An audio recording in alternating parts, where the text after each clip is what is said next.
A very good morning to all students. Once again, we are coming to discuss the new topic related to the class 12 business studies.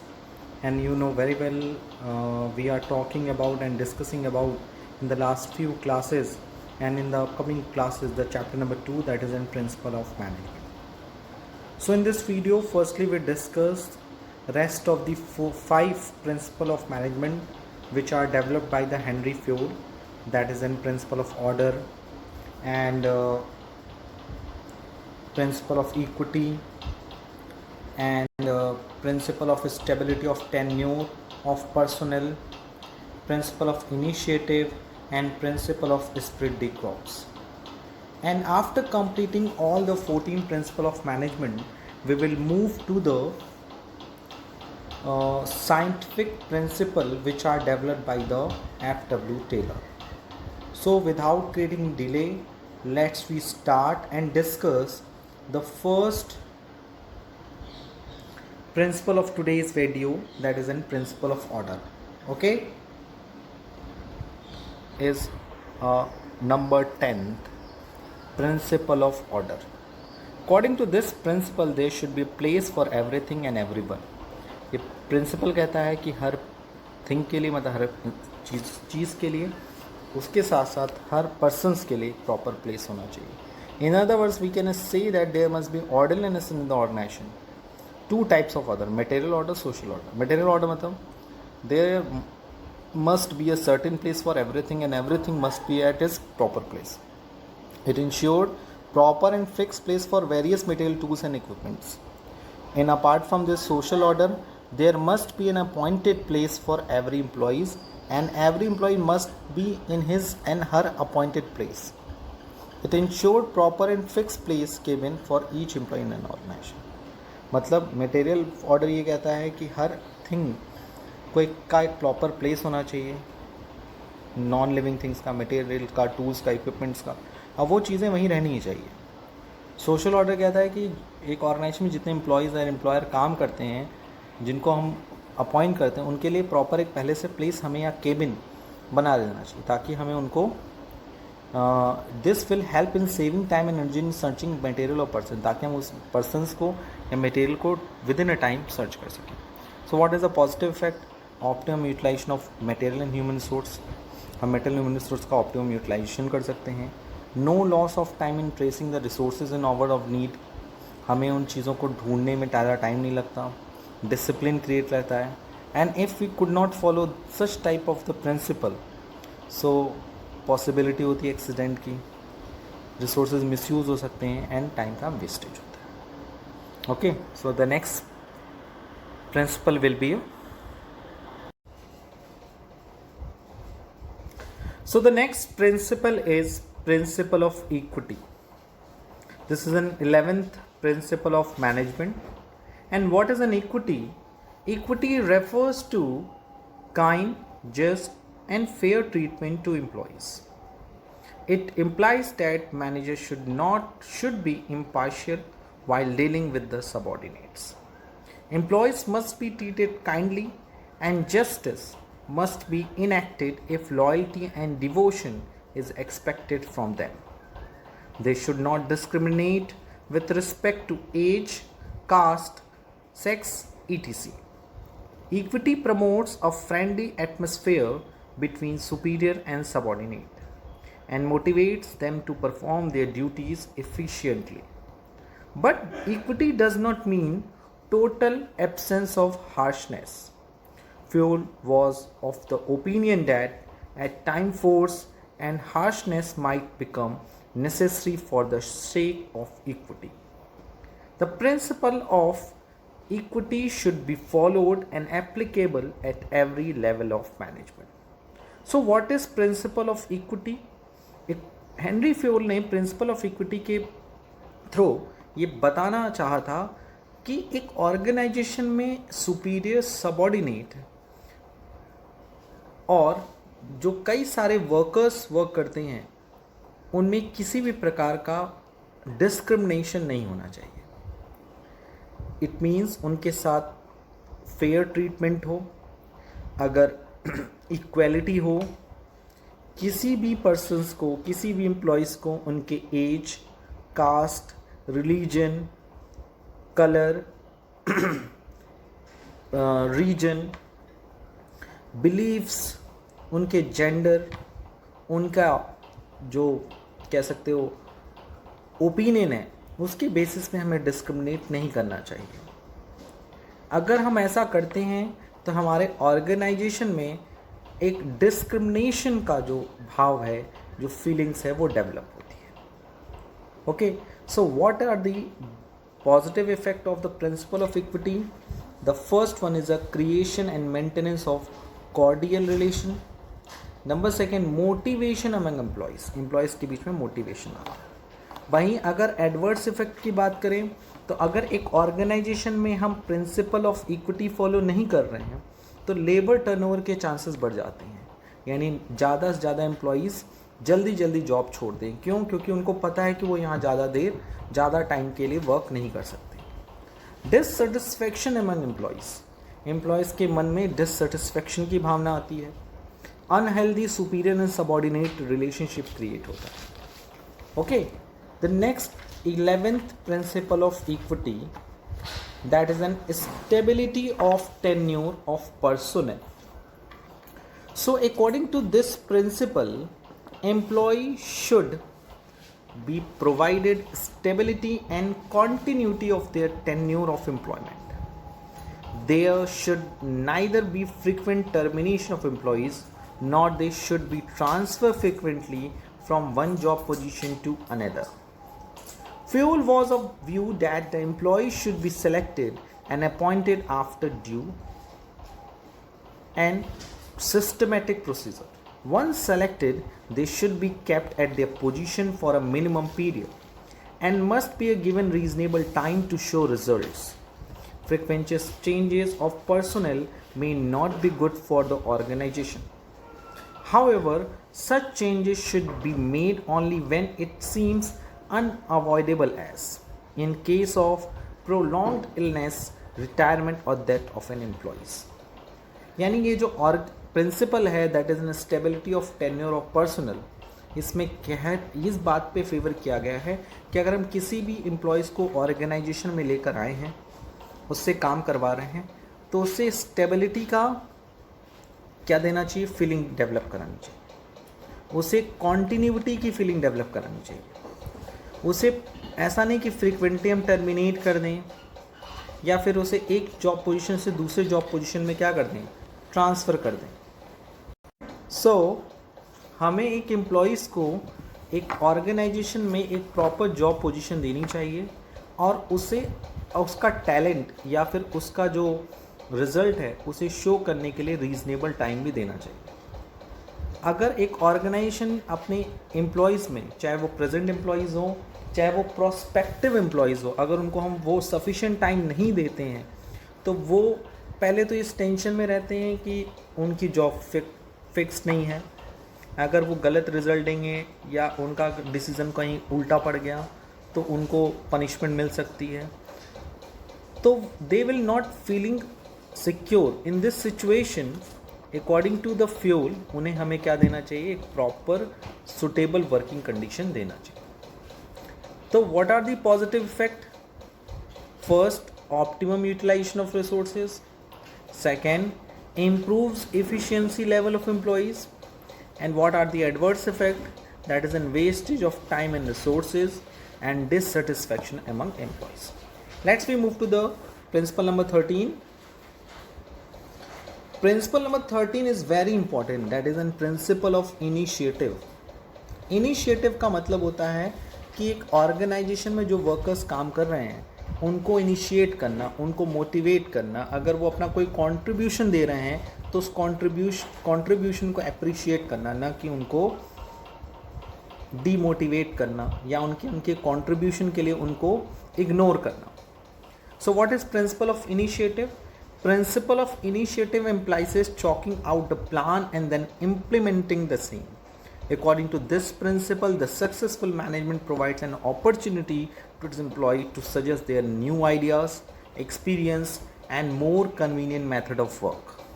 The employees who have been working on a specific job since long discover new and better techniques of work. It will be more useful if a platform to do so is provided to employees.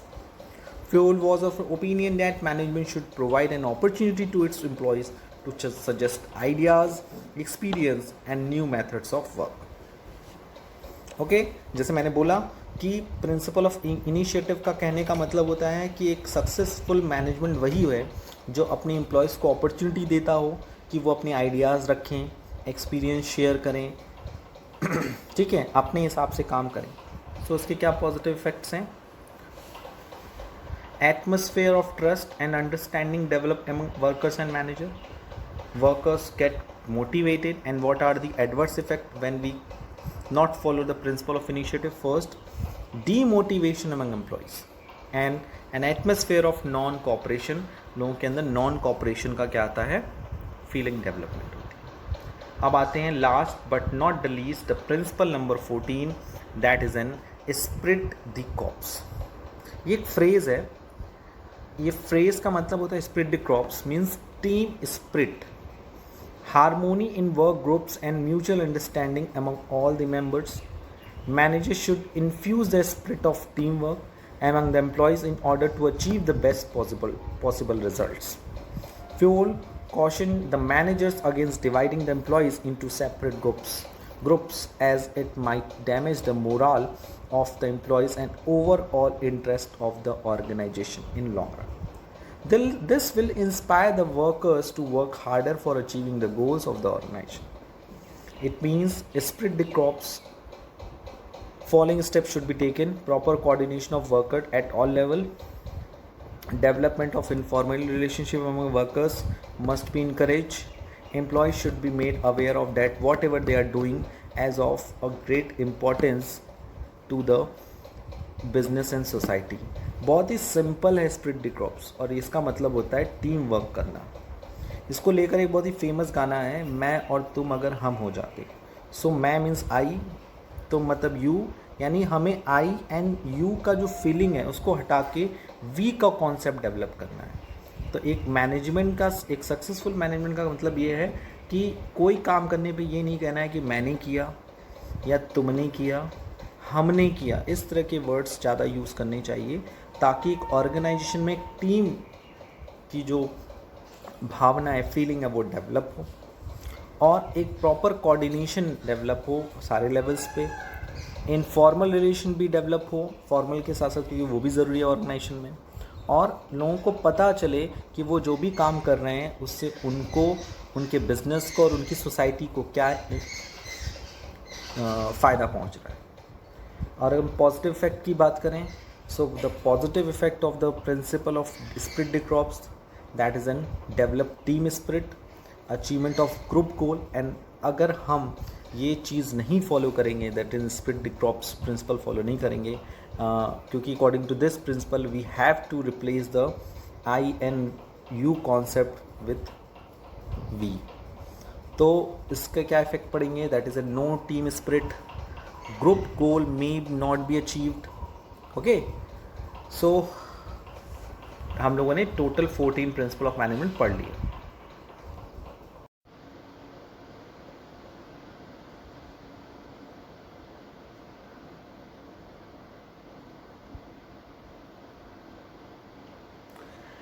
Scientific management developed by F.W. Taylor.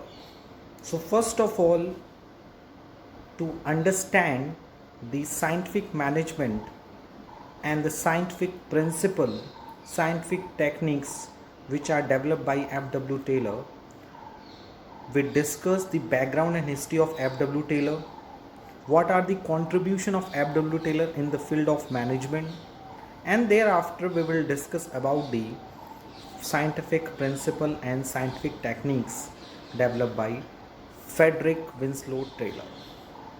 So who's Taylor?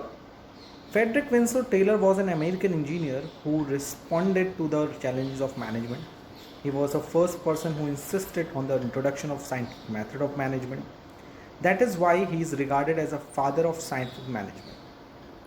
He started his career from Midwell Steel Company. in USA as a laborer and ultimate engineer in the same company within a short span of 6 years. In 1903, he published paper titled Shop Management, very popular paper, Shop Management. In 1991, his book Principle of Scientific Management created ripples in the field of the management. He made the following scientific contribution to the management thoughts. First, principle of scientific management. He developed the principle of scientific management जिसे हमें पढ़ना है. Techniques of scientific management. Taylor developed various techniques of scientific management through various experiments. He also emphasized on the adoption of scientific method to the problems of management. And number 3, he is also talking about the ideal wages system to the workers who works in the factory, which is also known as the differential piece wage rate system. Okay, so what is scientific management? Scientific management means application of scientific method to the problems of management. It is an art of knowing exactly what you want men to do, seeing it what they do in its best and cheapest way, and involves studying each activity in the detail, and in doing so ensure that all the activities of the organization are accomplished in an or economic and effective manner. So basically scientific management का मतलब होता है कि इस management की जो problem है उनको सॉल्व करने के लिए साइंटिफिक मेथड को यूज़ करना. ये एक आर्ट है जिससे हम ये एग्जैक्टली पता करते हैं what you want man to do, man को क्या करना चाहिए, और ये देखना चाहिए कि वो उस काम को बेस्ट और चीपेस्ट वे में कर रहे हैं कि नहीं कर रहे हैं. It involves studying each activity in detail, और हर ऑर्गेनाइजेशन के जो वर्क्स हैं उसको डिटेल में स्टडी करना चाहिए, और इंश्योर करना चाहिए कि all the activities of the organisation are accomplished and in economic, मतलब वो काम पूरे हो रहे हैं इकोनॉमिक वे में और इफेक्टिव मैनर में. And the definition of scientific management according to F.W. Taylor, scientific management means knowing exactly what you want men to do and seeing that they do it in the best and cheapest way. F.W. Taylor का कहना ये कि scientific management मतलब है ये देखना कि man क्या कर रहे हैं, उन्हें क्या करना चाहिए, और ये भी देखना चाहिए कि वो उस काम को बेस्ट और चीपेस्ट वे में कर रहे हैं कि नहीं कर रहे हैं. इसके अलावा जोन्स ने, पीटर एफ ट्रैकर ने और association of mechanical engineer USA ने, हार्लो पर्सन्स ने बहुत सारी डेफिनेशन दी हुई, तो उसको आप लोग डिस्कस कर लेना, पढ़ लेना. And we are talking about the principle of scientific management. If you are talking about the principle of scientific management, तो हेनरी फ्यूल की तरह ही F.W. टेलर ने भी मैनेजमेंट को साइंटिफिकली करने के लिए कुछ प्रिंसिपल या कुछ पिलर डिसाइड किए कि अगर हम इस पिलर पे सही साबित हो जाते हैं, इस पिलर पे खड़े हो जाते हैं, इसका मतलब जो हमने मैनेजमेंट किया है वो साइंटिफिक वे में मैनेजमेंट किया है. साइंटिफिक वे में मैनेजमेंट करना मतलब कि हमने scientific rules, regulations, principle, cause and effect relationship सब पे वर्क किया. So what is the first principle of scientific management? Science not rule of thumb. According to this principle, Taylor suggested that work assigned to any employee should be observed, analyzed with respect to each and every element and the part and time involved in it. This means replacement of old rules of thumb and hit and miss method. The decisions are made on the basis of facts and by the application of scientific decision. यानी scientific management का जो principal है उसमें कहता है कि science not a rule of thumb. Science जो है वो ये बोलता है कि कोई भी काम असाइन करने से पहले एम्प्लॉय को ऑब्जर्व करना चाहिए, एनालाइज करना चाहिए, किस रिस्पेक्ट में उस वर्क के हर एक एलिमेंट को डिस्कस करना चाहिए. ठीक है, कि जैसे सिंपल सी बात, this principle can be utilize the following purpose to determine standard time to perform a job. उस जॉब को करने में कितना स्टैंडर्ड टाइम लगेगा. To determine the best way of doing the job, उस काम को करने का सबसे बेस्ट तरीका क्या है. To determine the fair day works of the workman, उस काम को करने के लिए जो वर्कर्स को जो पैसा देना होगा वो कितना फेयर डे वर्क्स, एक या आपसे भी कह सकते हो एक दिन में कितना काम कर सकता है एक workman. And to see work standard, एक काम को पूरा करने का स्टैंडर्ड क्या है कि हम कब मानेंगे काम कंप्लीट मान लिया गया है. इन rule of the thumb, the standard time required to do a particular job is decided by the manager as per their personal judgment. Rule of thumb में ये भी कहा गया है कि रूल ऑफ थंब में क्या होता था बेसिकली, जो हम किसी भी जॉब को कंप्लीट करने का टाइम डिसाइड करते थे, मैनेजर क्या करते थे, अब पर्सनल जजमेंट के बेसिस पर डिसाइड करते थे कि ये काम 8 घंटे में हो जाएगा, 4 घंटे में हो जाएगा. But Taylor insist that standard time for a job should be based on the scientific inquiry. अगर आप किसी जॉब के लिए स्टैंडर्ड टाइम तय कर रहे हो कि ये काम, ये वर्क इस स्टैंडर्ड टाइम में पूरा हो जाएगा, तो वो सिर्फ और सिर्फ पर्सनल जजमेंट के बेसिस पे नहीं हो सकता. उसके लिए हमें साइंटिफिक इंक्वायरी करनी ज़रूरी है और स्टैंडर्ड आउटपुट भी डिटरमाइन करना चाहिए कि इतने घंटे में इतना आउटपुट स्टैंडर्ड माना जाएगा. इससे अबव है तो आपको एक्स्ट्रा पैसा मिलेगा, इससे बिलो है तो आपको लोअर. तो science not a rule of thumb का कहने का मतलब है कि हमें personal judgement hit and miss method पे वर्क नहीं करना चाहिए. We are working on the basis of the scientific inquiry and उस साइंटिफिक इंक्वायरी, साइंटिफिक एक्सपेरिमेंट के बेसिस पे we have to decide a standard time for a job and a standard output for a particular job. This is the first rule of scientific management, first principle. The second is a harmony not discord. Basically, what is harmony not discord principle, scientific principle management? So basically, according to this principle, Taylor emphasizes that harmony rather than discord should be attained in the group action. इस principal के according Taylor ने कहा कि harmony rather than Discord should be obtain bye group. यानी group में harmony ज़्यादा important है डिस्कॉर्डिंग. Harmony मतलब मिला के रखना, कोऑर्डिनेशन, एंड डिस्कॉर्ड मतलब होता है डांटना या फिर अलग रखना. Harmony means the group should work as a unit. Harmony का मतलब होता है कि ग्रुप को एक यूनिट की तरह काम करना चाहिए. कॉन्ट्रीब्यूट टू द मैक्सिमम, और टोटल में मैक्सिमम कॉन्ट्रीब्यूशन होना चाहिए. In every organization they are two group. You know very well, एक ऑर्गेनाइजेशन में 2 ग्रुप होते हैं, workers group and management group. Workers always feel that they are underpaid and overburden, while management feel that the workers are good for nothing. The atmosphere of the hostility and suspicion should be replaced by an atmosphere of mutual trust and cooperation between workers and employers. It requires a complete change in the attitude of the workers and management towards one another from competition to cooperation. यानी कि management और workers के बीच में corporation होना चाहिए, ना कि कंपटीशन होना चाहिए. क्योंकि आपको पता है दोनों ग्रुप एक दूसरे के बारे में नेगेटिव थिंकिंग करते हैं. So we will remove such kind of negative things. It requires a complete change in the attitude of the workers and management towards one another from competition to cooperation. Taylor ने इसे क्या कहा है? It is called mental revolution. Without revolutionary change in the attitude of the worker and the management, it is not possible to implement scientific management. अगर हम ये attitude change नहीं कर पाएंगे तो एक ऑर्गेनाइजेशन में scientific management हम अप्लाई नहीं कर सकते. Taylor called upon the management and the worker to cooperate with each other to attain maximum output. Maximum output चाहिए तो हमें ये सारी चीज़ों को फॉलो करना होगा. थर्ड है कॉपरेशन नॉट इंडिविजुअलिज्म की बात हुई है. तो according to this principle work must be carried on in cooperation with each other. हम एक दूसरे के साथ कॉपरेट करके आगे बढ़ना है. With mutual confidence and understanding from each other, it is only through cooperation that the goals of the organization can be achieved efficiently. Workers' participation in management at the time of the goal setting must be introduced.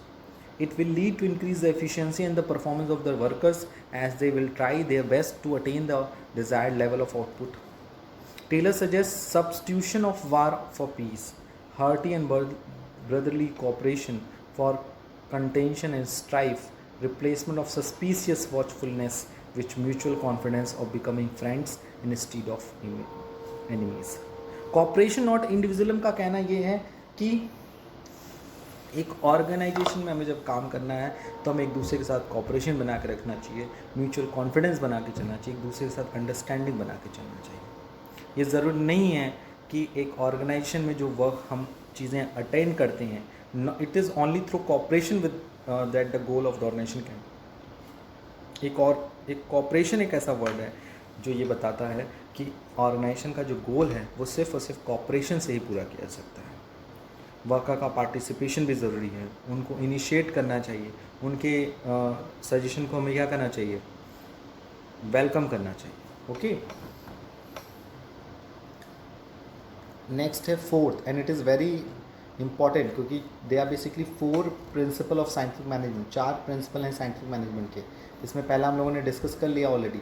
First था science not a rule of thumb, second harmony not discord, third cooperation not individual. Cooperation की बात होती है, individuality की बात नहीं होती। Next है आपका development of worker to the greatest efficiency and prosperity. In order to maximize production, all possible efforts are made to increase the efficiency of the worker, which directly depends upon the proper training and development. इसमें होता है development of worker to the greatest efficiency and prosperity. हमें worker को इस level पे develop कर देना है कि उसकी इफिशिएंसी उसके ग्रेटेस्ट लेवल पे हो और जो प्रोडक्शन है वो प्रॉस्पर पे हो। प्रॉस्पर मतलब सबसे टॉप पे हो। तो अगर इस पहले ग्राफ को पढ़ लेते हैं। In order to maximize production of all possible efforts are made to increase the efficiency of the worker, which directly depend on the proper training and selection. Taylor suggested that the workers should be reselected on the basis of their educational background, work experience, physical strength. In addition, proper training should be given according to their capabilities and nature of work. It will automatically lead to the increase in efficiency and growth of the company and its employee. यानी कह रहा है कि अगर हमें production को maximise करना है तो हम और इफ वर्कर्स की एफिशिएंसी को बढ़ाना है तो ये सिर्फ डायरेक्टली किस पे डिपेंड करता है, ट्रेनिंग पे और सिलेक्शन पे। हम ऐसे पर्सन को सेलेक्ट करें जो उस काम के लिए योग्य हो और ट्रेन भी दें। टेलर ने ये भी कहा है कि वर्कर को हमें सेलेक्ट करना चाहिए उनके educational background, work experience, physical strength के बेसिस पे, और उसके साथ उन्हें प्रॉपर ट्रेनिंग भी दें ताकि उनकी कैपेबिलिटीज़ और उनका नेचर ऑफ वर्क भी को वो समझ सकें और उसके अकॉर्डिंग अपनी कैपेबिलिटी डेवलप कर सकें। ये ऑर्गेनाइजेशन के लिए सबसे इंपॉर्टेंट है, खासतौर से न्यू एम्प्लॉयज़ के लिए principle of management is very beneficial. Okay, so these are the 4 important scientific principle of management. That is an science not a rule of thumb, harmony not discord, cooperation not individualism, and development of worker to their greatest efficiency and prosperity। अगर हम इन चारों scientific principle को follow करते हैं तो कहीं ना कहीं हम अपने मैनेजमेंट को साइंटिफिक वे में अडॉप्ट करने की कोशिश कर रहे हैं।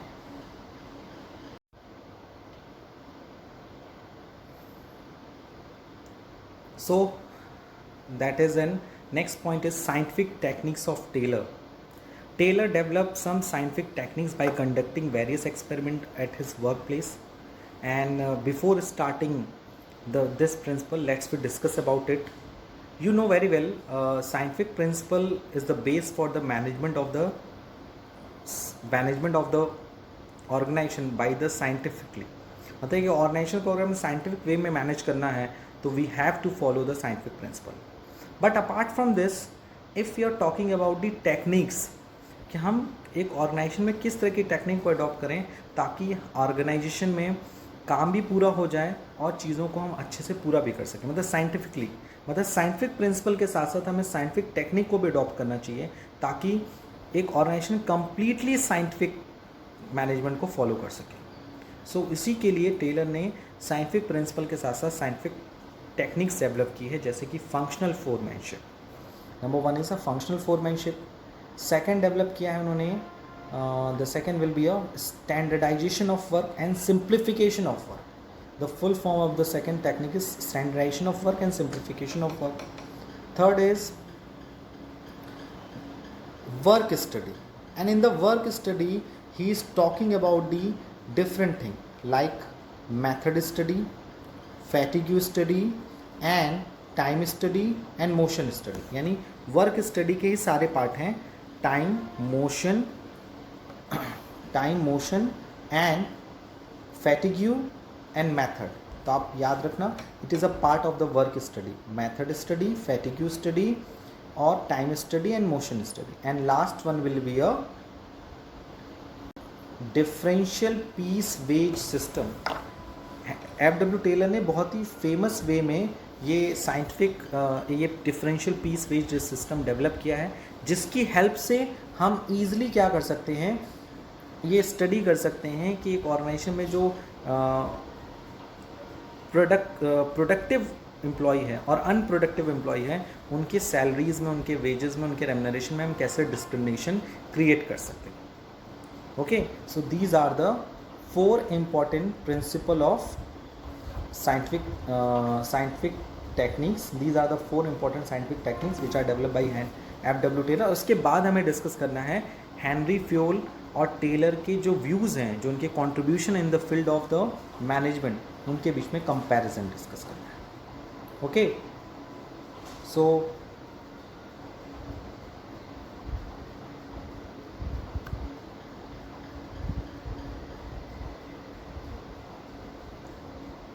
in today's video, as you can see that we are talking about these scientific principle of management and scientific techniques of Taylor introduction. Next video में और सारी बातें डिस्कस करें जाएगा. आज के लिए इतना ही. Thank you, take care, bye bye.